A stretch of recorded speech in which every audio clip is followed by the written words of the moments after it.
આજે વિઝા કઢીને નીકળી ગયા દુબઈ બાજુ. આપણું રહેમાન આવી ગયો અને બેઠી ગયો અંદર. મને મૂંઝવણ લાગતો હતો પણ વાંધો ન આવ્યો. પછી આપણો મિત્ર આવી ગયો આપણે લેવા. રાતનો નજારો અહીંયા એક નંબર. મને ઘરે મજા ન એટલે હું આવી ગયો ગાડી જોવા. લાયા પૂરી બનાવવાનો પાટલા છે કે નવા દિવસની મસ્ત મજાની સવારની અમે નીકળી ગયા કચ્છના રણ બાજુ. આપણે તો દુબઈમાં છે કા, મતલબ ડેઝર્ટમાં પહોંચી ગયા. પછી ગાડી લઈને પછી તમારા ભાઈ કરી ડ્રાઈવ. ત્યાંથી 2-3 કલાક ગાડી એટલી ઝડપથી ગાડી ન કરે, હેરાન થઈ જાય. મને લાગે સાંભળી ગયા આપણી ગાડી ચડાવી દીધી. ત્યાંથી સી જોઈને થોડી વાર આટા મારીને હેલિકોપ્ટર ચડી ગયા અને અહીંયાથી આપણે મારાથી ધૂપકો. પણ ત્યાંથી જો ભારત બાજુ ગઈ તો ભૂલથી બેઠા ગઈ પાકિસ્તાન પ્લેનમાં. હલવાઈ તો ગયા. હવે તાત્કાલિક વિઝા નહીં મળે. પછી આપણે પહોંચી ગયા ખુકર એલાકા. પૈસા લાય પીસ્પીનું નથી કે પાછી વાળ લઈ છે.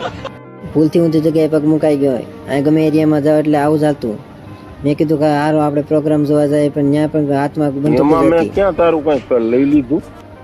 તમે ગમે એમ કહો, અહીંયાથી ભાગવામાં જ મજા છે.